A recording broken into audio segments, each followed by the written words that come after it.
down here today at Upgrade. I got my man Handsome Ken, baby. You already know. Today we are doing this NoLimit Chronicles Recap. If you haven't watched it, I suggest you do so. If you like Master P and No Limit, go back and check it out. But we're gonna go through each episode, which is 5 episodes. Like I said, if y'all haven't watched it, this is a small recap, giving y'all our 2 cents, our thoughts on it, and let's get into it. So I'm gonna say overall, what you think about it? I loved it, man. I'm happy that they actually let. I ain't say lit because the man do what he want to do. Right. P, executive produced it, and it was good because I wanted to hear his side of the story, not just hear from other people. So, because normally when you have somebody talk about somebody's career, it's all the outside influences talking about. So you never really get to hear how he was feeling during the time, how he feels about the stuff now. Right. Normally it's okay. This is what we saw, and there you go. Absolutely. And you might get a little bit of behind the scenes stuff, but you didn't really get to see how that person felt about what was going on. Right here, all sides. This is actually one of the things that one of the documentaries I want to be a movie. So I've been wanting a Master P movie for a long time, just a No Limit movie. But after watching all this, is kind of, I see why they did it this way, because they would have left out so much information. They can't touch on everything. That would have been a long ass movie, but I would have watched it. I would have been all in for that. If it was a 4-hour movie, I would have watched it. I would have been all in for that. What you think they should have titled it if they was gonna have a movie though? I mean, what better than No Limit? Just No Limit. No Limit. I got you. No Limit. I like that. I got you. All right, so we're gonna, like I said, we're gonna get into each episode. Talk about this and the third or whatever. So let's start off. First episode is Nightmares and Dreams. This is when pretty much you introducing us to Master P, his family, his brothers. Kevin Miller, C Murder, Silk the Shocker, and so on, his sisters. And what you thought about that episode? Man, I actually, it's probably one of my favorite ones because you don't really get a chance usually to people talk about, I was coming through poverty and all that, but when you find out that it was literally 15 people in the house, for real, like 15 people in the house for real. 15 people. It makes it to where you say, well, yeah, that's not somebody saying they from the hood, right? Or they from the ghetto or from some poverty-stricken area. Right. Literally, there were 5 adults in the house and 10 children in the house. And he said he was the last one to eat cornflakes with water. And, man, that's a lot of people in the house, man. Like, what was everybody right? Right. This is what, a 2-bedroom. This is a 2-bedroom apartment in the projects, right? With 15 people. And that's also, he was telling us about his parents were split up, and there was the brothers and sisters was divided, but they'll be with each other all the time. Keep that in mind too. 15 people are in this house, but at the other house, there's like 9 people over there too. The other house. The other house. Dad got 2 of the brothers, a brother and 2 daughters over there. Right. The other part of the family over there. And then mama got her uncle, granddad, grandma. Who else? Was one more adult there, and then 10 kids over there. I'm talking about, and the thing with it is, they stayed with each other. They see each other every day. Right. Like, they was inseparable. You know what I'm saying? So I think that was dope, because you figure with a house divided like that, people weren't seeing each other. I was like, it might have been days and weeks before they seen each other, but they was with each other every day. 23 people living in two 2-bedroom homes. And they still getting a chance to see. Mom and dad still made sure the kids saw each other. Yeah. Also, man, it was his grandfather, granddaddy was in the hospital. Yeah, the malpractice suit. They gave him the wrong medication. He died, and pretty much he was trying to do his basketball thing. He tore his ACL. It was just a lot of walls he was hitting, and he didn't know how he was gonna come out of it. So he was trying to plot and get things in order, because he didn't know what direction he was gonna go in. And not to mention in it, man, what I noticed about P, especially early on, like a lot of people, he really didn't know exactly what to do once things crumbled. He just started just looking at stuff. I like this. Let me try it. I like this. Let me try it. I like this. Let me try it. Yeah. And we'll get into this a little bit later on with some of the other, or actually probably the next episode. I know. We'll go ahead and segue for that. Yeah, which is episode 2, Building an Army. Literally at the beginning of that episode, you got to think about what this man did. He basically wheeled himself into being an entrepreneur. Right. Okay. Moved to Richmond. Right. First of all, the craziness in it, he leaves the Calio projects to go to Richmond and believes it's gonna be better. Okay. He went from He went from a hood to another hood. Right. Thinking it was gonna be different results. Right. Possibly. Right. So during that time, he was trying to get his family and, his brothers and them, got them to come over there with him. And, his older brother, Kevin, he just wasn't, feeling that. He was a street dude. He was like, all right, cool. Why not to get this money right now? I'm gonna continue doing this. This is all I know. So, and the maturation of him is so amazing because, okay, I take this little bit of seed money that I got from my grandfather dying. I see the direction that everybody, because I show up in Richmond and there's a music store where I see people wrapped around the corner. I say, hey, that's a good way to make money. People buying music. I'm gonna buy a place and have a music store.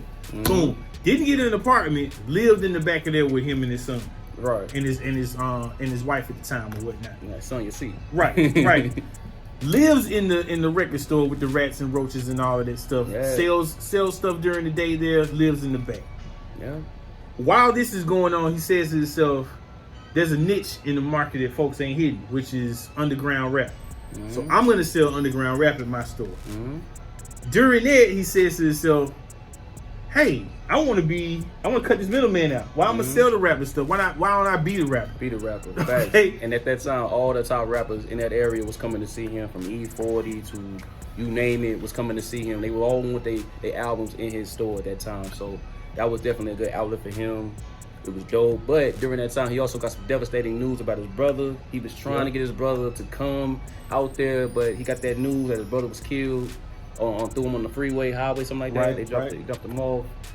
Like, how do you come from that? You know what I'm saying? How do you come out of that? Big brother at that, man. Like I say, it's just that man. I gotta say, Pete just willed himself into greatness, man. Yeah, he did. That happens, and then he says, "I'm gonna become a rapper. I'm gonna drop my own music." Ain't nobody paying him no mind, but he's still gonna sell his music out his trunk. Okay, right. He figured out, if I sell this many records and get this much money off of it, I can turn big enough profit where I can make some more albums. Came with that first single, his first song, Mind of a Psychopath, which it was crazy to him, but that song didn't do nothing. Who was the dude he rap with? King somebody. What was the dude name? George. King George, right. So they had their little thing going on. They had the TRU, which you would think was like 5 of them at the time.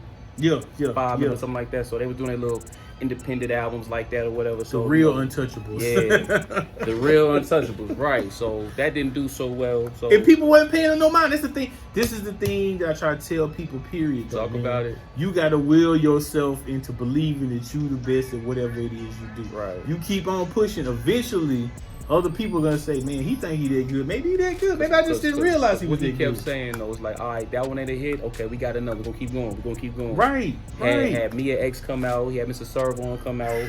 And they was doing their music, with the producers that was out there. I forgot the producer's name that they was dealing with. K-Luke. Yeah, they was messing with him. But they was like, you know what? We need beats by the pound. We need that. We need that over here. So, sent him a ticket, flew him out. Boom, he's over there. Boom. Just like that. Been rocking ever since. So they also came with his first album, which was Ghetto's Trying to Kill Me, the first official one, not Mama's Bad Boy, and but we talking about this one right here. I think it's crazy that he got all these CDs. Oh yeah, Silky Shocker. I think it's really nuts. We got Mag. Yeah, that's crazy to me. Shell Shock. You see the thumbnail. Yeah. Oh yeah. It's not a game. It's not a game. This is not in your cases, but this is just a recap. But like he probably got 20 something out of the 30 something albums that actually people know about. Crazy. Okay, because there's probably 50-60 albums out there. But imagine you see this Servon. Ridiculous. Ridiculous. We're talking about Moby Dick. This the other thing I try to tell people too, man. If you ain't better than people, outwork them. That's a fact. And that's what P was about, man. Outworking folks, man. That's a fact. At one time, I think they had 6 songs in the top 20. Right. 6 different albums. Right. That's just nuts crazy to me, just to even think that like he really took over to that point where Billboard, he had 6 albums that had songs in the top 6, in the top 20. But when they came with that Bout It though, that is the simplest beat, but it did what it was supposed to. That joint crazy, just the video, everything about that joint, it just hit. That was the one right there, man. It was up. Now moving on to episode 3, No Limit Soldiers. So this is the Snoop episode. This is when he also got Mystical. They was also dropping albums left and right. So if you was buying NoLimit CDs, you know they was always talking about coming soon, coming soon. Every time you got one in the books, which I hate that I forgot my CD case. Cause I got a lot of these CD cases that show the coming soon and they had the release dates. And if you was a NoLimit fan, you was pretty much copying everything. I was copying the good, the bad, and a lot of that stuff. It sounds good, but a lot of that stuff also sounds outdated. It just doesn't. It didn't age well. So, what you thought about that episode? Now, I love that episode because it shows you the gall that P had, man. For you to be an out of towner, one that shows up in California and says to one of the biggest record execs, who mind you is a criminal mind, a criminal mastermind also. Yeah. Suge Knight, you gonna tell him, hey man, he said, welcome to LA. Yeah. Suge gonna say to P, welcome to Los Angeles, well, welcome to California, but the state too small for both of us. And P got the gall to say back to him, well, when you moving? You feel what I'm saying? And go take one of his artists from him, okay? One of his biggest artists from him, okay? And keep on riding with it. Not only that, he goes to Jive Records for Mystical. They tell him, nah, we're not letting him out of his contract because, you know, he owes $375,000. So they can't be it. And he pops out the pen. Hey, that's all? That's all? That's it? Hey, he rolling with us. You know what I'm saying? Who does that? Just like that. Who does that? Not to mention, let's put number 3 on the third swing to let me know that this man is hitting home runs and going out the park. He goes to Priority Records, which is actually a subsidiary of CNN. Think about that. Goes to CNN, to the executives. They tell him, well, you dropping too many albums. You can't drop this many albums. It's not going to work. We know how this is supposed to work. And literally says to them, because you right? No, I'm going to drop as many fucking albums as I want to drop. And his friend Boz was like, yo, that was the most powerful thing I heard at that time. Which, at that time, it was. Does that? Who does that? Master P does that. No limit, man. No limit, okay? Man. Not to mention, weeks later, he calls him back up and says, hey, ain't I supposed to have a office? Yeah. Why ain't I got an office? Yep. They Bro, what? Got him an office and everything. Did all of that. Man. Signs an 80-20 deal his way. 80-20? Think on it. Hey, yo, best record deal of all time. Like, you'll never see a better deal than that. Like, that's so if an album sells for $10, he get 8 off of it.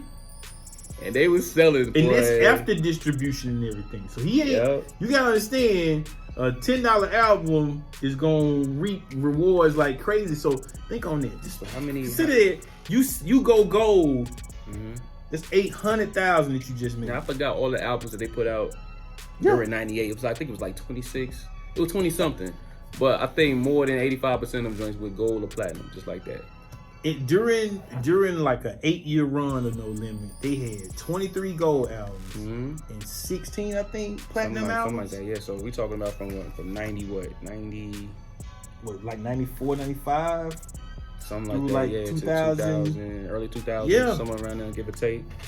Which goes on to episode 4, The Reckoning, which now you got your controversy between, you know, artists and also the controversy with Beats by the Pound, KLC. They wanted to go do their own thing, and, you know, people felt like certain people was making more money than this and that and the third. You know how that goes. You know, when you have an empire, you know, certain things, people don't see eye to eye with things, and people want us to branch out and start their own thing. So that's what this episode really is. This is kind of like the wake-up call for Master P, and it's kind of like, so what are you going to do next? How do you come out of this one? So, and the man is amazing. Decides to go into sports, as far as being an agent or having an agent company. NoLimit Sports, right? Tries to get on the NBA court. The guy goes into movies, clothing. I mean, they don't even talk about this part, but there was one point in the late 90s, early 2000s where he actually had a cell phone company. Yeah, I remember that. Yeah. I mean, P was on it, man. Yeah, at the movies, you know, but we'll get into that episode 5. But in this episode, right, it was pretty much him trying to get into the NBA because that's all. He's always had a dream for playing, you know, basketball and things like that. You know, the music was still there, but it was somewhat of a decline because they had the conversation with Beats by the Pound and everything, and they was kind of like, all right, you want to go do your own thing? Okay, cool, go do that. I'm gonna get these other producers from the other areas, a lot of other hungry producers, that was, you know, out there at the time. But at the same time, as we were saying earlier, it's just about that chemistry. Yeah, chemistry means a whole lot. It means everything. Man. Yeah. So if you got a winning combination, it's kind of hard to bring somebody brand new in there to just catch that vibe or that energy like you have, and it just sometimes it just don't hit. And in that case, it didn't hit. Yeah, I mean, it did hit. P was able to stay above water music wise, but even then, by the pound wasn't really able to stay above water music. Even then, he had his, you know, his struggles. Had some flops. Had some flops during that time. Mystical decided to leave, try to do his own thing. Big truck. You know, Snoop was on his last meal thing. But he gave Snoop the game to go do his thing. Snoop, he gave him his blessing, gave him the green light. You know, gave him the okay. And like I appreciate everything you did for No Limit. You really did a lot for us. I appreciated you. You know what I'm saying? All that type of good stuff because he came in the right time. I think. They was already, you know, winning without him, but when Snoop came to No Limit, that was like the ultimate cheat code. Yeah. I mean, come on, man. I mean, even though Cash Money was on the come up, they was doing their thing or whatever, but at that time, Cash Money was not doing nothing at all. They wasn't messing with No Limit. I think when No Limit started to decline, that's when just Cash Money got that torch. They just Julie, BG, they just did their thing, man. Yeah. Now moving on to episode 5, this is the whole Romeo, like he would be in the studio. This is called No Limit Forever, by the way. Like he'll be in the studio, just hearing the guys rap. He get in there, he tried it. His family heard it, and it was like, okay, this is what you want to do. You're gonna go to school. You're gonna get you a tutor, et cetera, et cetera. This is how we gonna do it if you really want to do this. So he actually was pretty good at it. Had his own TV shows, and Romeo had a couple of platinum albums. Yeah, so at this time, Master P just rebranded the whole company and just named it No Limit Forever. So this was kind of like the rebirth. Yeah. And, he always had a way of just rebranding himself, and he actually did a great job with this. But was it for me? I can't say it was for my listening. I wasn't the biggest No Limit fan at this time. He pretty much lost me when, KLC and him left. But it worked. I understand. I get why and what he did. It did work. It worked. It worked. Not to mention, during this time, he started to take off with movies a whole lot more. And it blew up also for him. Hot Boys, Foolish. And let's keep it real, okay? Let's keep it as 100 as we can. Even though the music took its decline, he diversified himself, man. I mean, that man is a masterclass in being able to bounce back. One of his best movies, I Got the Hookup. I Live, you hear me? I see that. But, he broke a Guinness Book World Record with the new I Got the Hookup. I Got the Suit. Yeah, I mean, I still haven't seen that. I mean, this cat is. I'm just saying, man. The guy got snacks. He got the chips now, the rap snacks. The noodles. He's got the noodles. The Mayati stuff is popping off now, getting big again with the clothing and stuff. P is just a mastermind. I gotta say, that's black excellence at its finest, man. Like, give that man his flowers while he's still here. Please, man. Please. Like, salute. I feel like he still doesn't get enough credit to this day, and he's still rapping and going right now. You know what I'm saying? So Master P is amazing, y'all. Like, I mean, OG. When we talk about GOATs, I don't know if you can put too many people in the same breath as P when it comes to that, man. And definitely, businessman wise, ain't nobody a businessman like P. Right. I'm glad you said that because it's not just a South thing no more. It's about business. It's not just business in the South. It's just business in general. So. But of course, if you talk about the South, he is definitely one you got to talk about. You cannot leave him out of the discussion. And I recognize that business for the most part is about making money too. But it's also about, can you diversify? Can you bounce back if things go bad? Can you come up with something different that nobody else thought about doing? Facts. Because let's be real about it. How many people is doing the food game? That's true. Okay. You got people that went into clothing, but P was one of the first ones to do it. You got people that mess with phones, but P was the first one to do it. Okay, you talk about this the Mayati shoes and stuff. P is one of the first ones to say, okay, I'm gonna do it myself. Not go and get Nike to help me, not get Reebok to help me, not get Adidas to help me. I'm gonna go and do this product by and let's keep in mind he did that way back. He did that first way back. Back.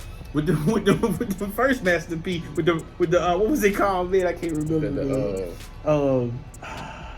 The P Millers, is that what they call it? P Millers, okay. But he did that early on his own. Said, I'm gonna do the shoe thing without help from these other companies. I'm gonna do it myself. And now you look up and you say, well, dang, P, I mean, I'm gonna be my own boss. That's basically what it boiled down to. I'm gonna pay myself. And, hey, something he said the other day man. that messed with me. He was talking to Snoop. Guess it messed with Snoop also. He said product don't talk back. So he ain't got to worry about Facts. dealing with people like he did with music. The product don't talk back. All it does is sit there and be sold. That's it. You know, 1000%. maybe that's some game that we all need to think about. Facts. The product don't talk back, so it's gonna do what you want. It's either gonna sell or it ain't. You feel me? Man.